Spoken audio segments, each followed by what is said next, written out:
पीले दांत वाली बहू। रंजना कभी ब्रश नहीं करती थी। उसे कितनी बार उसके माँ बाप ने डांटा, लेकिन उसका कोई असर उस पर होता ही नहीं था, जिस कारण से उसके दांत पीले पीले हो जाते हैं। शादी के बाद। अरे बहू, वैसे तो तुझ में कोई कमी नहीं है, पर तेरे दांत इतने पीले कैसे हैं बेटा? कैसे मतलब? कोई सर्जरी थोड़ी ना कराई है। वो तो क्या नाम, मैं ब्रश नहीं करती थी तो पीले हो गए। अब क्या करूं? आप कहे तो लाल करवा लूं या फिर काले? यार ये क्या है, क्यों माँ से लड़ रही हो? लड़ रही हूँ? अरे मैं लड़ रही हूँ या ये बोल रही है कि दांत पीले हैं, पीले। अरे तपस्या थोड़ी ना की है इन्हें पीले करने के लिए। बकायदा ब्रश नहीं किया है 20 साल तक, तब जाकर। छी, कैसी बात कर रही हो? ये उस वक्त तो पीले नहीं थे जब हम लोग तुम्हें देखने आए थे। अरे तब साफ करवा लिया होगा डेंटिस्ट के पास जाकर। अब देखो कैसे पीले पीले लग रहे हैं। रंजना सास की तरफ गुस्से से देखती है। फिर शुरू हो गई पीले पीले पीले। अरे पीले तो तब भी थे जब मेरे हाथ का रसगुल्ला उड़ा उड़ा कर खा रही थी और बोल रही थी, लड़की नहीं गुणों का खजाना दे रहे भाई साहब आप। खैर, अब वो लोग करते भी तो क्या करते, पीले दांत वाली बहू पल्ले पड़ी थी तो झेलना तो था ही। एक दिन कीर्तन में रंजना गाना गा रही थी। अरे कमला बहन, माँ का द्वार है, यहाँ तो सब शुद्ध होकर आते हैं, फिर अपनी बहू को ब्रश भी नहीं करवाती तुम। दूर से पीले पीले दांत भक्ति में बाधा उत्पन्न कर रहे हैं। और कोई 2 साल के बच्ची थोड़ी ना लेकर आई हूँ मैं बहू बनाकर। अच्छी खासी लड़की है, अरे कैसे करवाऊं ब्रश? ये तो उसे खुद करना चाहिए ना। अब माँ बाप तो इसके जैसे तैसे निपटा दिए, ये नहीं सोचा कि सास कैसे संभालेगी। सास बहू को लेकर घर आ जाती है, लेकिन सोच लेती है कि अब इसे लेकर कहीं नहीं जाएगी। अगले रोज बहू कहती है, अरे क्या हो गया, मंदिर नहीं जाना क्या? कीर्तन का वक्त हो रहा है। मेरी मधुर वाणी से कान्हा जी जागते हैं और सोते हैं। आप तो जानती है ना उनकी भक्ति में कितना मन लगता है मेरा। वो क्या है ना, तबीयत ठीक नहीं लग रही है मेरी, आराम करूंगी मैं। तबीयत ठीक नहीं लग रही? अभी तो मिथुन के गाने पर नाच रही थी आप, और अब बोल रही है कि तबीयत ठीक नहीं लग रही। अरे भक्ति में मन लगा लो सासू माँ, ऊपर जाना है, क्या मुंह दिखाओगी आप? हाँ? सास को बहू की बात पर गुस्सा आ जाता है। मैं क्या मुंह दिखाऊंगी, इसकी चिंता तो ना कर, समझी? अपने मुंह की चिंता कर, जो ये पीले पीले दांत लेकर हर जगह पहुंच जाती है। पता है लोग कितना मजाक बनाते हैं। ना जी ना, मैं नहीं जाना कहीं तेरे साथ। तो ये बात है, कोई ना, मत जाओ, मैं अपने कमरे में ही बैठकर भक्ति कर लूंगी।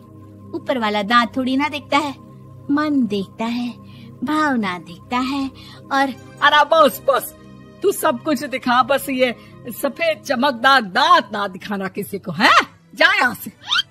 बहू को सास की बात का कोई फर्क नहीं पड़ता, वो तो जैसी थी वैसी ही रह जाती है। सुबह नहाकर किचन में खाना बनाना, फिर खाना खाना, कीर्तन भजन करना और सो जाना। एक दिन, माँ जी मैं सहेली के घर जा रही हूँ, शाम को लेट आऊंगी। हाँ, तो जाना, मैंने कौन सा तेरी आरती करनी है घर पर बैठकर। रंजना सहेली के घर जाती है, जहाँ वो पार्टी में जाने की तैयारी कर रही होती है। अरे शिखा, कहाँ जाने की तैयारी कर रही है? मैं गलत वक्त पर आ गई क्या? अरे नहीं यार, उल्टा सही वक्त पर आई है। मैंने ये साड़ी और ज्वेलरी निकाली है यार, शाम को इनके ऑफिस की एक पार्टी में जाना है। बताना कैसा लग रहा है ये सब? नहीं यार, इस ड्रेस के साथ तो वो वाली ज्वेलरी अच्छी लगेगी। हाँ, सही बोल रही है, मैंने ध्यान ही नहीं दिया। वैसे तो हमेशा से मस्त फैशन सेंस रखती है। तो बड़ा जाती होगी ना पति के साथ पार्टी में। रंजना कुछ नहीं बोलती, बस सोचती है कि यार काश ये बात सही हो जाती, पर मैं क्यों नहीं जाती पार्टी में? क्या इन लोगों की कोई पार्टी होती नहीं होगी? रंजना घर आती है और रात में पति से सवाल करती है, एक बात बताइए, आप मुझे किसी पार्टी में क्यों नहीं ले जाते? क्या आपकी यहाँ ऑफिस में पार्टी नहीं होती? पति बेचारा क्या कहता कि दांत पीले हैं तुम्हारे इसलिए। अरे कोई पार्टी होती नहीं हम लोगों के ऑफिस में, तो कहाँ से लेकर जाऊं? और मार्केट, मॉल, कहीं वीकेंड घूमना, कहीं तो। अरे यार सारे हफ्ते में एक छुट्टी मिलती है, तो सोचता हूँ कि आराम ही कर लूं। क्यों? रंजना मन मार के रह जाती है। पहले कभी सास के साथ मंदिर जाया करती थी, लेकिन वो भी सास ने ले जाना बंद कर दिया। घर बैठी बैठी रंजना बोर हो जाती है। तभी उससे आइडिया आता है और वो मायके जाने का सोचती है। सासू माँ, 2 दिनों के लिए मम्मी के घर जा रही हूँ। अच्छा ठीक है, आराम से जा। और हाँ, माँ से कुछ अच्छी आदत सीख कर आना कि कैसे शरीर के हर भाग की तरह दांतों की सफाई भी जरूरी होती है, समझी? शुरू हो गई ना आप। वो लोग आपकी तरह नहीं है कि छोटी छोटी बात का बतंगड़ बना दे। उन लोगों के लिए मैं मायने रखती हूँ, ना कि मेरे पीले पीले दांत। रंजना माँ को बिना बताए उन लोगों को सरप्राइज देती है, लेकिन जैसे ही वो दरवाजे पर पहुँचती है, अंदर देखती है कि घर वाले कहीं जा रहे होते हैं। अब माँ, काश रंजना दीदी के दांतों वाली प्रॉब्लम नहीं होती, तो वो भी हम लोगों के साथ चलती ना बुआ जी की बेटी की शादी में। हाँ बेटा, लेकिन अब उसे कौन समझाए कि उसको उसके पीले दांत नहीं दिखते, लेकिन उसके आसपास के लोगों को कितना एम्बैरेसिंग फील कराते हैं। मुझे तो कितनी बार उसके स्कूल की टीचर ने शिकायत की कि उसके साथ कोई लड़की बैठना भी नहीं चाहती, और ना ही कॉलेज में कोई उससे बात करना चाहता था। लेकिन पता नहीं क्यों उसे ये बात समझ में ही नहीं आती। कोई कमी नहीं है उस लड़की में, बस यही कि दांत पीले हैं। वो तो भला हो जीजा जी और उनकी माँ का, जो दीदी को जैसी है वैसे ही रखा हुआ है। रंजना को अपने घर वालों की बात सुनकर बहुत दुख होता है।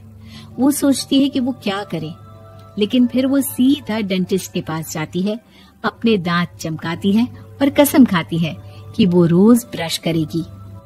अरे क्या हो गया? तुम तो 2 दिनों के लिए गई थी ना, पर कोई ना, अच्छा है, चलो आ गई तो। रंजना सास के सामने आकर खड़ी हो जाती है और पूरी स्माइल करती है, उसके चमकदार दांतों को दिखाती हुई। है? चले मंदिर। माँ, मुझे माफ कर दीजिए, मैंने आप लोगों को बहुत एम्बैरेसिंग फील करवाया। मैं आज से रोज ब्रश करूंगी।